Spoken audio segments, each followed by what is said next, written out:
Hello everybody, it's Julia here from the Highly Sensitive Tarot, and I'm here today to do a tag, and George is here. You can't see him, but is he going to come? He's going to come? Come up here, lovey. Come on. There's George. You can't really see George. There's a George. So yeah, I'm here to do a tag today, and I've been meaning to do this for a week or so. This is, I've got notes in front of me because I'll never remember all the questions. There's 25 questions here. I haven't really given them any thought. I've just written them out because, careful George, because the phone that I'm recording on is my phone now. I've bought a new phone that's got a lot more storage on it, so I can't sit and look at my phone while I'm recording, so I've had to write the questions out. But I haven't really given them any thought, to be honest, so it will be whatever comes. But this is a VR to Lisa and Peggy Papez for their hashtag 24 more wacky questions. And I think this is a kind of reinvented tag from 25 wacky questions, which I never took part in. I think that was maybe before my time. I'm not really sure. But I've really enjoyed watching this tag. It's been quite a giggle. I've watched it, obviously Lisa and Peggy's video. I've watched Gigi Starling. I've watched Amethyst Ascension and Antoinette Tarot and Jewelry, and I really enjoyed all of them, so I thought I'd have a go myself. So yeah, I hope that the sound is okay on this camera, because this is my first go with it, really. So yeah, so anyway, let's get into the questions, hey? So I'm not here all day with these. So question number 1 is, one fun fact that few people know about me. Well, one fun fact, a fun fact. Well, when I was much younger, when I was much younger, when I was, God, how old was I? 20 maybe, 20. I jumped out of a plane. I parachuted out of a plane, strapped to a big gorgeous man, and we jumped into the sea. We jumped out of a big old Hercules plane and we jumped into the sea. And I think that's a fun fact, because if anyone knew me now, they would know that I swoon at the top of a staircase, even with the height. So how I jumped out of a plane all those years ago, I don't really know. But at the time, I just remember being scared of jumping into the sea. I thought a shark was going to eat me. So there you go. That's a fun fact. Number 2, what would I do if I was invisible for the day? That's my cat killing his fish, his catnip fish. What would I do if I was invisible for the day? Well, or what's the first thing I would do if I was invisible for the day? Because there's quite a few things I would be doing, that's for sure. I think the first thing that I would do is I would have to go and see my son at work. I would have to go and sit in his office and just go and look at him. I would have to just go and look at him. But after that, what I would do is I would go and I would get on a plane and I would travel wherever in the world to go and get in on these secret sort of Illuminati elite type meetings, the Bilderberg Group, the World Health Organization, various government people, various business people, various international sort of Rockefeller type people, all of those kind of people, really. I would be going and finding out all the secrets. I would have to go and sit in a Masonic lodge in London, probably. I mean, there's just all sorts of places I would want to go and poke my nose. The Vatican, I would want to go and poke my nose in there and see what they'd actually got in there. So that's what I'd be doing, is I'd be mainly poking my nose in and trying to find things out, secrets. Number 3, are you secretly a superhero or secretly a supervillain? Well, I've got to be a superhero, really. You know, I have autism. I really don't do well with injustice. I like everything to be fair. I like everybody to be having a good time. And yeah, I would probably be one of those kind of Robin Hood type superheroes, and I would go and rob from all the rich people and I would give it to all the poor people. So that's probably what I'd be doing. Number 4, there's a zombie apocalypse. What skill will I use to survive it? Well, I don't have many skills, I don't think. If it was a zombie apocalypse, it's just making me think about my zombie tarot deck and the Hermit card in that deck, where she's just oblivious to the zombies outside. She sat with her chocolates and her book on the sofa and she's just hiding. So I'd probably be doing a lot of that. But I think if I was forced to deal with zombies, I would use my superpower of communication, because back when I was working my career, I was a mental health nurse, and I had gained a reputation really for being able to talk anybody down. You know, anybody that was angry, aggressive, upset, distressed, mad, bad, whatever, I could go and talk to them, and before long they would follow me and calm down and do as they were told. So I would probably be using that superpower, really, because I think when I was working it was a superpower. It got me out of a lot of trouble, did that skill. So yeah, be that. Number 5, what do you want to be in your next life? Wow. Do you know, truth be told, I don't think I want a next life. I don't want to come back. I very firmly believe in reincarnation, and I feel like I've been here many, many times, and I don't really feel like I belong here. So I think I would not be coming back. I would want to go on. I want to go to the next thing. Question number 6, you won the lottery. Do you keep your job? Well, I don't work anymore. I gave up work a few years ago because my health had deteriorated and I couldn't keep up with it really anymore. But I know for sure if I had won the lottery when I was working, I would have given up my job for absolute sure, because there's so many things that I would have done with my time. I think if I won the lottery, I would open my own animal sanctuary of some kind, and I would be involved in that. I'd travel, I'd go interesting places, I'd go and learn lots of things. I would have a beautiful home with a beautiful garden, and with my hermit ways, I think you'd be hard pushed to get me out of my lovely home and my lovely garden. So, but I'd definitely give up my job for sure. Number 7, what fun thing did I do this week? Well, a fun thing. I don't really do fun things, I don't think.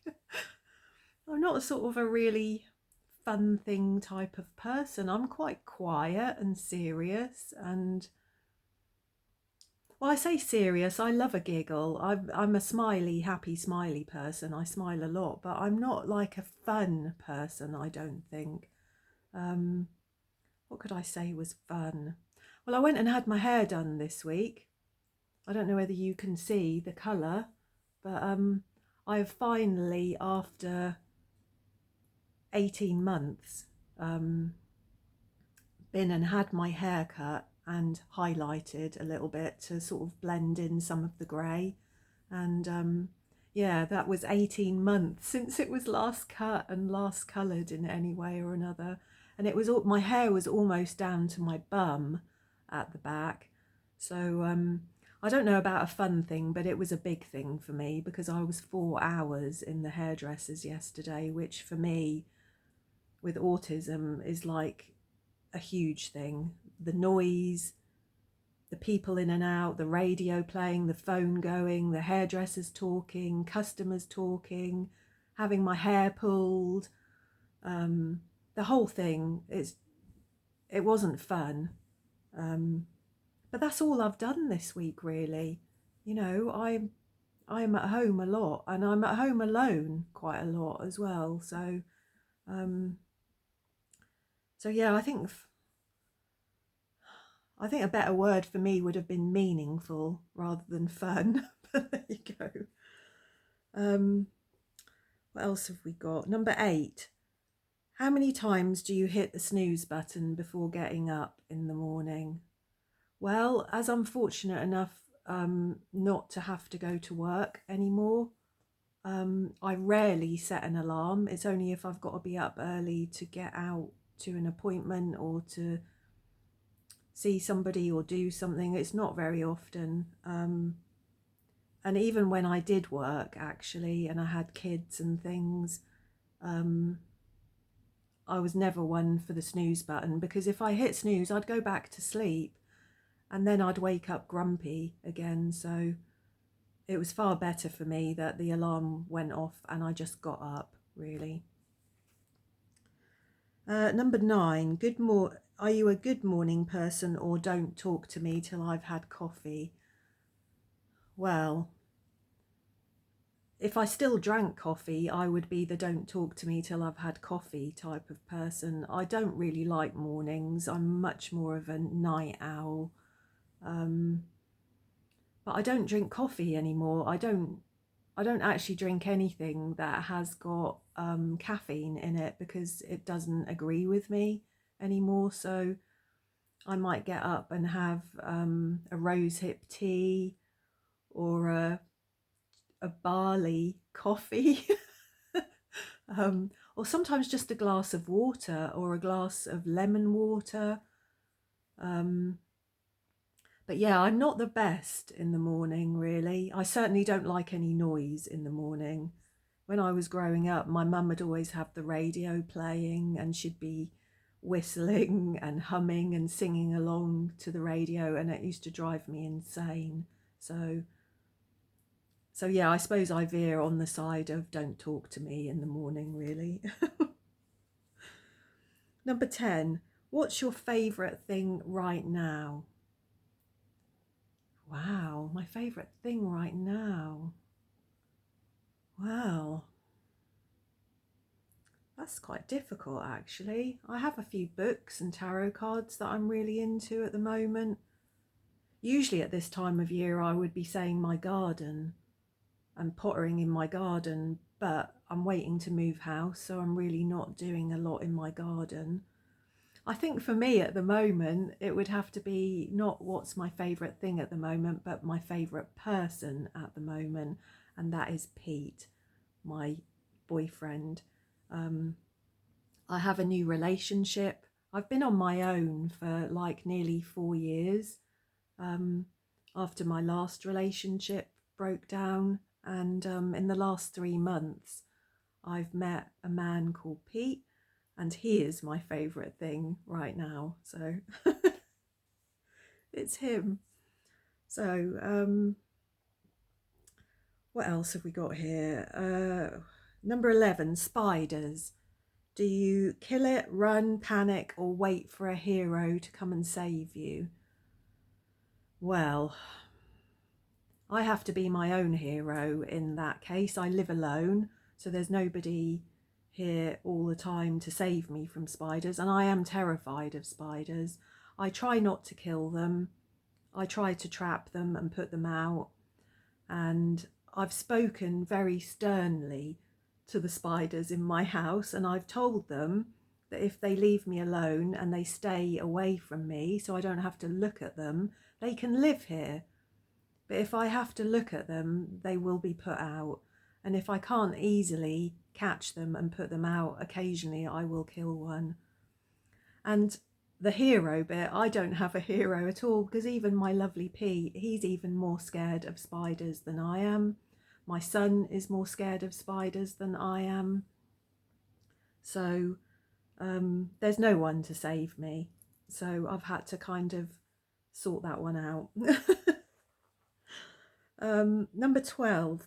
What food could you eat every day for the rest of your life? Well, my favourite thing to eat in the entire world is dark chocolate, 70% dark chocolate.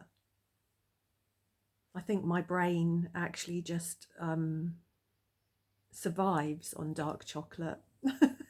I think it gives me all my serotonin for my brain. But that's not food really, is it? Not really. As in a proper meal, it would probably have to be Indian food. I absolutely love Indian food. I love chicken tikka biryani, sagaloo, onion bhajis, all that sort of thing. It would be Indian food for sure. Number 13, what kind of music do I like? Well, I've got a Spotify. I actually subscribe to Spotify, and I do like music, but I have to be in the mood for it. I've got a really big, long playlist with Spotify that's got hundreds of songs on it. And you know, most of them aren't from, I'm not like an album person.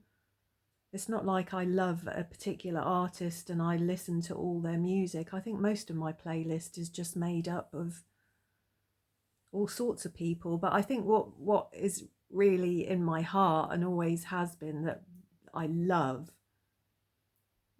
is old disco music. You know, I was born in 1968 and I love 70s and 80s dance music, disco music. I love a dance. I can't sing. You know, you would not want to hear me singing, but I love a dance. I really love a dance. Number 14, pool or beach? Well, neither particularly. I'm much more of, you know, if it was water, it'd be much more of a river or a lake. I like forests and the countryside. I'm not really a beachy type of person. And a pool, ooh, it's just noisy and kids running everywhere and being splashed, and I don't like it. And the beach, I'd quite happily have a little wander along the beach. I like looking at the beach, but I don't like the sea. I find the sea quite big and scary and sort of unknowable. I don't know. It seems too big, too vast. I don't really like it. And I don't and at the seaside here it's always windy and I don't like that either. So I'd much rather be walking around a lake or walking along by a river or sat by a river or walking through a forest. That would be me. Number 15, what life or personal goal am I still working on? Well, at the moment I'm desperate to move house, so I'm trying to manifest that really. I've been trying to manifest that since last year. I would like to move closer to my family and to P as well. They all live over the other side of the county where I live, sort of close to each other, so I'd really like to be moving over there. And other than that really is just, I feel like my whole life has just been an ongoing journey of self, you know, of coming to terms with and getting to know myself. You know, I wasn't diagnosed with autism until I was 50, 51, and I'm 55 now. So you can imagine how many years I masked and I hid things, and I didn't feel authentic. I didn't really, I wasn't really being myself, I suppose, a lot of the time. And so that's really important to me at the moment. Number 16, am I a glass half full or a glass half empty type of person? Well, I would say when I was younger, I was very definitely a half empty person. I had huge amounts of anxiety, probably because I was masking all the time and not really being myself. I would worry about everything. And so you can't help but be a half empty glass type of person if you're like that. But I can honestly say, I think in the last few years that my glass it's reversed, and I think it is half full these days. A few years ago, well, when I got my diagnosis, I had a little bit of a breakdown around it, really, and I had a lot of therapy, and mindfulness became a big part of my life, and gratitude practices and things like that, and not being so much of a perfectionist, not being so hard on myself, trying to live in the moment more, trying not to chase those negative thought patterns, trying to just sort of acknowledge them and let them go. So I would say my glass is definitely half full these days. Number 17. This one is actually quite relevant to me at the moment. You just farted. Do you own it, apologise, or blame it on the dog? Well, I've never been much of a person for farting around other people. I just wasn't brought up that way. It's my family. It just wasn't the thing. And a lot of the men I've had in my life, a lot of the partners I've had in my life, they've all been farters. They've all and I just haven't been, and it's been something that I've really not found very easy. And obviously I'm in a new relationship. It's only been 3 months, so there's a lot of things to get used to each other about and get comfortable with each other about, and I still have not made it with that one yet. So at the moment, I would probably blame it on the dog. And the next question was, there is no trouble is there is no dog. So what do you do now? Well, I don't have a dog, I have a cat, so I would blame it on the cat. Number 19, your smartphone breaks and it's not going to be fixed for a week. How screwed are you? I would be pretty screwed, I think, actually, to be honest. I do have a landline, but I don't have a phone plugged into it. All I use is my mobile phone, and I have to use like WhatsApp or Messenger or something to communicate with people, because my phone line is so dreadful here, my mobile signal, where I live out in the countryside. So without being able to access Wi-Fi, I would be totally screwed, really. I would not be able to communicate with anybody. I live alone in the middle of the countryside. I'm kind of 6 miles to the nearest decent shop. I think I'd be quite miserable. I mean, I'd be content enough in myself because I've got all my tarot cards, I've got my books, I've got I mean, this was not having a smartphone, not just Wi-Fi. So I've got Wi-Fi on my TV. I could watch stuff on there. I suppose I could communicate with people on my laptop, maybe. I don't know. But I think I'd be pretty screwed. I think I'd be struggling, to be honest. I wouldn't be happy about that. I've just recently bought a new phone because my other one was just dying under the weight. It was 4 years old, and it was kind of dying under the weight of everything that was on the phone. So yeah, I love my phone.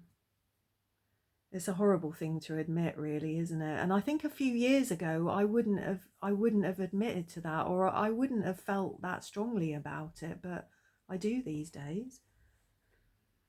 Number 20, aliens have just landed and they are friendly. What is the first question you would ask them? Well, I think it would just be, take me with you. You know, let me come on your spaceship and take me with you. Let me see what's out there. You know, I want to go and see where you live. I want to see the rest of the solar system. I want to go everywhere. So I think I'd just be saying, can I come for a ride in your spaceship, please? Will you take me somewhere? Number 21. I am new to Earth, so explain tarot to me in 5 words. Ooh. That's not easy, is it? Tarot in 5 words.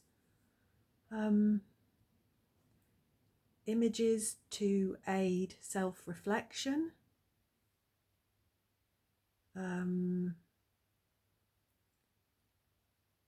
Pictures to aid your intuition. I don't know. That's hard, that is. 5 words or less. Number 22, the need for sleep has been cured. So what are you doing with those extra 8 hours?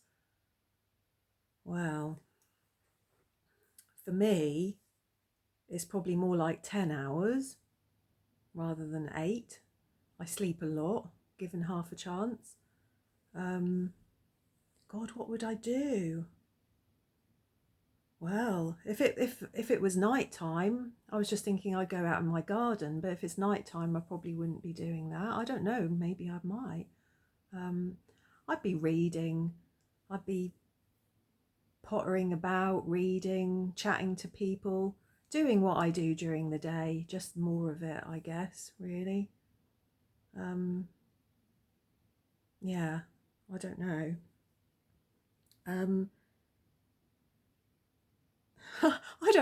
I was just thinking, actually, I don't want the need for sleep to be cured. I like sleeping. I like my bed. 23, text messages. Do you like text speak, like lol and, I don't know,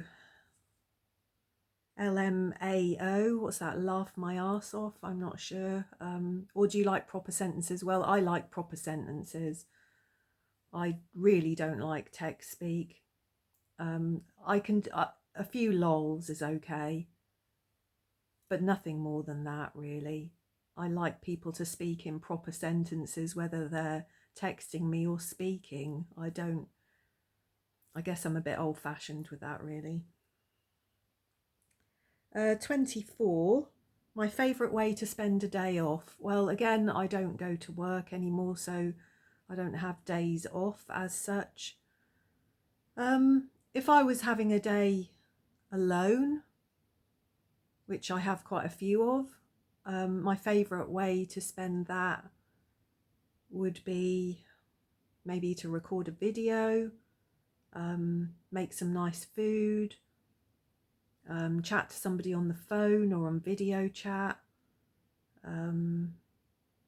potter about, certainly in my garden if the weather was nice. I don't know, read, do some exercises. I enjoy Qigong.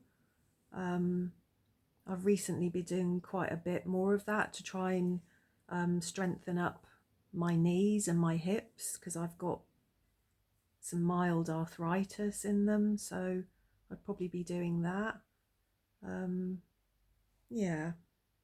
If I was with somebody, like if I was with Pete, for instance, I would want to get up late, have a leisurely morning, maybe go out for a walk somewhere in the countryside, somewhere nice, or go visit a National Trust property or a stately home. and then go and have a lovely meal somewhere in a pub, somewhere in the countryside. That's what I'd like to do. And number 25 is say, this is the last question, say one nice thing about yourself. Well, that's not easy, is it? Say one nice thing about yourself. I'm